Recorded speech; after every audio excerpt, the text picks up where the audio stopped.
Hello students, हर घर पाठशाला कार्यक्रम के तहत आयोजित की गई इस +1 बिजनेस स्टडीज़ की क्लास में मैं आप सबका स्वागत करता हूं। आज जो हम पढ़ने जा रहे हैं उस साझेदारी संगठन के बारे में हम कुछ और जानकारियां यहां पे प्राप्त करेंगे, जिसमें मुख्य तौर पे हम पढ़ेंगे कि एक जो अवयस्क है, एक साझेदार के रूप में उसकी क्या स्थिति होती है, उसके बारे में हम पढ़ेंगे।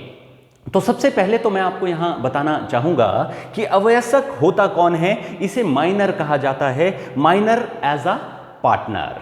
माइनर या अवयस्क वह व्यक्ति है या कानूनन रूप से जो अभी 18 वर्ष का नहीं हुआ है उसे अवयस्क कहा जाता है। कुल मिलाके अवयस्क भी एक साझेदारी में साझेदार के रूप में कार्य कर सकता है।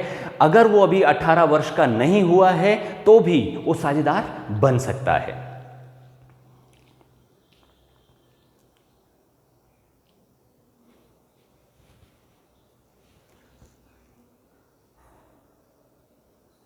गुड मॉर्निंग स्टूडेंट्स, हर घर पाठशाला कार्यक्रम के तहत आयोजित की गई इस क्लास में, जो कि +1 बिजनेस स्टडीज के पार्टनरशिप ऑर्गेनाइजेशन के ऊपर, साझेदारी संगठन के ऊपर आयोजित की गई है, इसमें मैं आपका स्वागत करता हूं। आज हमने यहां साझेदारी संगठन के बारे में पढ़ना है कि क्या एक जो अवयस्क व्यक्ति है वो भी साझेदार हो सकता है या नहीं हो सकता है। तो सबसे पहले मैं आपको बता दूं कि अवयस्क होता क्या है। इसको हम माइनर कहते हैं। कानूनन जिस व्यक्ति ने अभी तक 18 वर्ष की आयु प्राप्त नहीं की है, चाहे वो लड़का है चाहे वो लड़की है, उसे अवयस्क कहा जाता है, उसे माइनर कहा जाता है।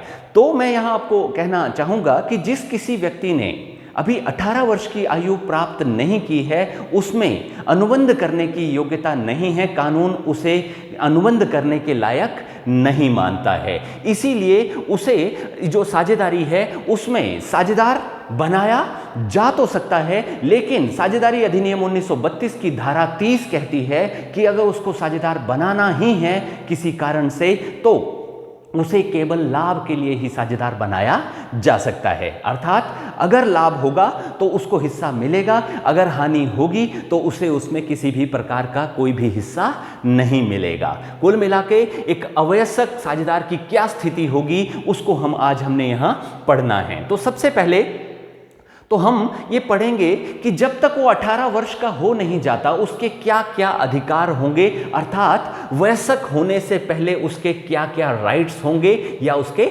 अधिकार होंगे। तो जो पहला उसका अधिकार होगा कि उसको लाभ में हिस्सा मिलेगा। हाँ, हानि में उसको किसी भी तरह की हिस्सेदारी नहीं मिलेगी। जो दूसरा उसका अधिकार होगा, वो लेखा पुस्तकों का निरीक्षण वो कर सकता है जब मर्जी चाहे। वो जो अकाउंटिंग बुक्स हैं हमारी, या बुक्स ऑफ अकाउंट्स जिनको कहा जाता है, वो उनका निरीक्षण कर सकता है। और इसके अलावा अगर बाकी के साझेदार उसे किसी भी तरह का कोई नुकसान पहुंचाते हैं तो उनके खिलाफ मुकदमा दायर करने का भी अधिकार उसके पास है। ऐसा नहीं है कि अभी वो 18 वर्ष का नहीं हुआ है तो वो कोर्ट में केस नहीं कर सकता। तो कुल मिलाके ये सारे अधिकार उसको मिलते हैं जब तक वो वयस्क नहीं हो जाता। उसके बाद जैसे ही वो जो लड़का या लड़की है जो अभी 18 वर्ष का नहीं हुआ है, जैसे ही वो 18 वर्ष का होता है, अर्थात वो वयस्क जब हो जाता है, तो उसके बाद उसको क्या करना पड़ेगा या क्या उसकी स्थिति होगी उसके बारे हम पढ़ेंगे। तो सबसे पहले तो मैं आपको बताना चाहूंगा कि वयस्क होने के 6 महीने के भीतर उस लड़के या लड़की जो 18 वर्ष का अभी नहीं हुआ है, जो साझेदार है, उसको एक सूचना इस संदर्भ में प्रदान करनी पड़ेगी और स्थानीय अथवा राज्य स्तर के अखबार में अथवा राष्ट्रीय स्तर के अखबार में उसको ये जानकारी जो है वो पब्लिश भी करवानी पड़ेगी। उसमें उसे बताना पड़ेगा कि क्या वो भविष्य में साझेदार बना रहना चाहता है या अब वो भविष्य में साझेदार नहीं रहेगा। कुल मिलाके अगर वो बना रहना चाहता है तो एकदम से उसका जो दायित्व है वो असीमित हो जाएगा। पहले उसका जो दायित्व था अब वो सीमित था,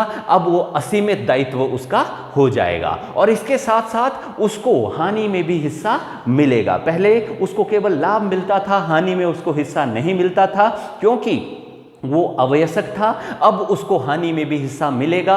और साथ में एक और चीज़ है कि आरंभ से किए गए उसके जो भी कार्य होंगे, चाहे वो 15 साल का हो, 16 साल का हो, वो जो कार्य उसने किए थे उनके लिए अब वो जिम्मेवार ठहराया जा सकता है। उसके पश्चात मैं आपको ये भी यहाँ पे बताना चाहूँगा कि अब जो सामान्य साझेदार के तौर पे वो कार्य करना शुरू कर देगा। उसके पश्चात जो आज हमारा नेक्स्ट टॉपिक है बच्चों, वो है साझेदारी संलेख, जिसको पार्टनरशिप डीड के नाम से पुकारा जाता है। जैसा कि मैं थोड़ी देर पहले आपको पढ़ा रहा था कि साझेदारी बनती है अनुबंध से। जब तक अनुबंध नहीं है तब तक साझेदारी नहीं मानी जाएगी। तो ये जो अनुबंध है ये लिखित भी हो सकता है और मौखिक भी हो सकता है। अगर ये मौखिक होगा तो भविष्य में कुछ परेशानियां हमें उठानी पड़ सकती हैं। इसीलिए आमतौर पे ये जो अनुबंध है ये कागज पर लिखकर कर दिया जाता है। उस कागज के टुकड़े को या उस दस्तावेज को जिसके ऊपर इन साझेदारी की शर्तों का वर्णन किया जाता है उसे साझेदारी संलेख या पार्टनरशिप डीड के नाम से पुकारा जाता है। कुल मिलाके आप इसे कॉन्स्टिट्यूशन ऑफ पार्टनरशिप के नाम से भी पुकार सकते हैं। एक तरह से इसमें साझेदारी की शर्तों का वर्णन होता है और ये साझेदारों के बीच में किए गए समझौते का लिखित प्रारूप होता है। इसमें किन किन बातों का वर्णन आता है मैं आपको बताने जा रहा हूं। सबसे पहले तो जो हमारी फर्म है उसका नाम मैं एक बार बताना चाहूंगा। फर्म जो है साझेदारों के समूह को कहा जाता है। उसका जो भी हमने नाम रखा हो वो यहां पे हमें बताना पड़ेगा। उसके साथ साथ फर्म का स्थायी पता, कहां पर हमारी फर्म स्थित है उसका पता भी हमें देना पड़ेगा।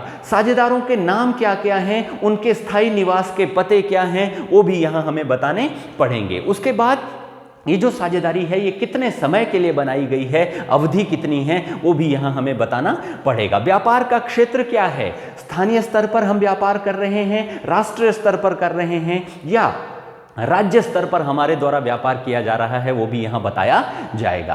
किस साझेदार ने कितनी पूंजी लगाई है उसका वर्णन भी यहां किया जाएगा। और साथ में जो लाभ विभाजन जो अनुपात है, अर्थात राम को कितना मिलेगा, श्याम को कितना मिलेगा, मोहन को कितना मिलेगा, उसका बंटवारा भी इसके आधार पर ही किया जाता है। साझेदारी संलेख में उसका वर्णन होता है। और क्या साझेदारों को वेतन दिया जाएगा या नहीं दिया जाएगा, कमीशन किसी साझेदार को मिलेगी या नहीं मिलेगी, वो भी यहां पे बताया जाएगा। क्या साझेदार आहरण कर सकते हैं, आहरण का मतलब है निजी प्रयोग के लिए व्यापार से कुछ धन अथवा सामान निकालना, इसे ड्राइंग्स के नाम से पुकारा जाता है। तो क्या साझेदार ड्राइंग्स कर सकते हैं, और अगर कर सकते हैं तो उन्हें क्या ब्याज देना पड़ेगा, अगर देना पड़ेगा तो कितना व्यापार को देना पड़ेगा, उनके अधिकार क्या होंगे, उनके कर्तव्य क्या होंगे, और साथ में अगर कोई साझेदार नया प्रवेश करता है तो उस समय क्या स्थिति होगी, अगर साझेदारी का हमने समापन करना है तो किस तरीके से किया जाएगा। अर्थात हम ये भी यहाँ पे लिखेंगे कि साझेदारी का अगर कभी हमने अंत करना है तो किस तरीके से किया जाएगा। अगर किसी साझेदार की मृत्यु हो जाती है तो किस तरह से उसके उत्तराधिकारी के साथ सेटलमेंट की जाएगी, उसको भुगतान किया जाएगा। उन सारी बातों का वर्णन पार्टनरशिप डीड में किया जाता है।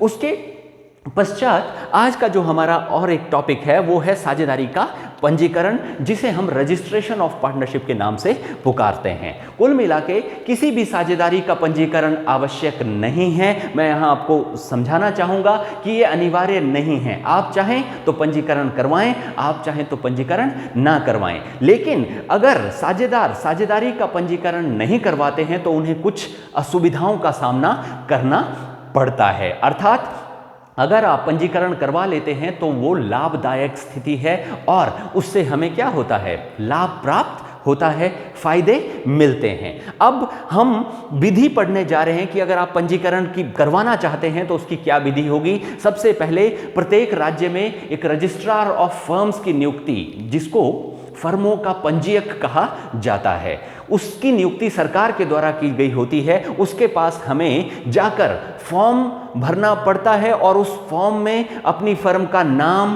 कारोबार का स्थान, साझेदारों के नाम और पते और प्रवेश की तिथि, अर्थात कब कौन सा साझेदार साझेदारी में आया है और कितनी अवधि के लिए साझेदारी बनाई गई है, ये सारी जानकारियां जो हैं उस फॉर्म के ऊपर भरकर हमें जमा करवानी पड़ती है। इसके साथ साथ साझेदारों को या उनके प्रतिनिधियों को उस पर हस्ताक्षर भी करने पड़ते हैं। ये फॉर्म हम जब रजिस्ट्रार के पास जमा करवा देंगे तो वो जांच पड़ताल करने के बाद जब वो संतुष्ट हो जाएंगे तो जो रजिस्ट्रार हैं वो उनके पास एक रजिस्टर होता है जिसको हिंदी में पंजिका कहा जाता है। उस रजिस्टर में उनका नाम, फर्म का नाम लिख दिया जाएगा और एक सर्टिफिकेट ऑफ रजिस्ट्रेशन जारी कर दिया जाएगा जिसे हम पंजीकरण का प्रमाण पत्र कहते हैं। जैसे ही ये पंजीकरण का प्रमाण पत्र हमें प्राप्त होता है, हम जो हमारी साझेदारी है वो फर्म जो है वो एक रजिस्टर्ड फर्म मानी जाती है। अब हम पढ़ने जा रहे हैं कि रजिस्ट्रेशन ना करवाने के क्या प्रभाव हैं, अर्थात अगर हम पंजीकरण नहीं करवाएंगे तो इसका जो है क्या हमें असुविधाओं का सामना करना पड़ेगा। तो सबसे पहली जो असुविधा हमें होगी कि अगर साझेदारों के बीच में किसी तरह का कोई झगड़ा हो जाता है तो झगड़े की दशा में एक साझेदार अन्य किसी साझेदार पर न्यायालय में वाद प्रस्तुत नहीं कर सकता, अर्थात वह कोर्ट में किसी अन्य साझेदार के ऊपर केस नहीं कर सकता। जो दूसरी जो असुविधा है वो ये है कि साझेदार जो है फर्म पर भी वाद प्रस्तुत नहीं कर सकता, अर्थात अगर वो चाहे सभी साझेदारों के ऊपर या पूरी फर्म के ऊपर चाहे तो भी वो कोर्ट में केस नहीं कर सकता क्योंकि पंजीकरण नहीं करवाया है। उसके पश्चात जो तीसरी असुविधा होगी वह है कि जो फर्म है वो भी किसी एक साझेदार के ऊपर अगर कोर्ट में केस करना चाहे तो वो नहीं कर सकती है क्योंकि ये जो फर्म है ये पंजीकृत नहीं है। चौथा जो असुविधा हमें बच्चों होगी वो है जो फर्म है वो अन्य पक्षकारों के ऊपर भी केस नहीं कर सकती। जैसे फॉर एग्जांपल हमने एडवांस किसी व्यक्ति को दिया था सामान खरीदने के लिए हमारी फर्म ने, अब उस आदमी ने 1 लाख रुपए हमसे ले लिया है लेकिन अगर वो सामान नहीं भेज रहा है तो हम उसके ऊपर कोर्ट में केस नहीं कर सकते क्योंकि हमारी जो फर्म है वो पंजीकृत नहीं है। कुल मिला के हमारी फर्म बाहर के किसी अन्य व्यक्ति के ऊपर भी कोर्ट में केस नहीं कर सकती। हाँ, मैं यहां जोड़ना चाहूंगा कि अगर बाहर का कोई व्यक्ति हम पर केस करना चाहे तो वो हम पर वाद प्रस्तुत कर सकता है, कोर्ट में केस कर सकता है। तो ये थी कुछ असुविधाएं जो प्रभाव मैंने आपको पढ़ाए जो पंजीकरण ना करवाने के मौजूद होते हैं। अब हम पढ़ने जा रहे हैं कि पंजीकरण करवाने के क्या लाभ होते हैं। कुल मिला के जो प्रभाव हैं यही इसके लाभ हैं, थोड़ा हमें इसको समझना पड़ेगा। सबसे पहला जो लाभ है कि एक साझेदार किसी अन्य साझेदार के ऊपर कोर्ट में केस कर सकता है क्योंकि पंजीकरण करवाया गया है। दूसरा जो लाभ हमें मिलेगा वो ये है कि साझेदार चाहे तो पूरी फर्म के खिलाफ भी न्यायालय में वाद प्रस्तुत कर सकता है। जो तीसरी चीज है बच्चों वो ये है कि फर्म भी किसी साझेदार के ऊपर कोर्ट में केस कर सकती है क्योंकि अगर हमने पंजीकरण करवाया है तो हमें ये लाभ मिलता है। और चौथा लाभ जो हमें मिलेगा वो है कि फर्म जो है वो अन्य पक्षकारों के ऊपर भी, यानी हमारे जो साझेदारों का समूह है वो किसी अन्य पक्ष के ऊपर, बाहरी पक्ष के ऊपर अगर हम प्रताड़ित महसूस कर रहे हैं तो हम न्यायालय में जाकर वाद प्रस्तुत कर सकते हैं, अर्थात हम कोर्ट में केस कर सकते हैं। तो बच्चों आज का जो लेक्चर था उसमें हमने पार्टनरशिप ऑर्गेनाइजेशन के बारे में ये पढ़ा कि क्या एक अवैयस्क साझेदार हो सकता है या नहीं हो सकता है, उसकी क्या स्थिति होगी। साझेदारी संलेख के बारे में भी हमने पढ़ा, उसके पंजीकरण के बारे में पढ़ा और पंजीकरण ना करवाने के जो प्रभाव हैं या जो करवाने के लाभ हैं उनके बारे में भी हमने यहाँ जानकारी प्राप्त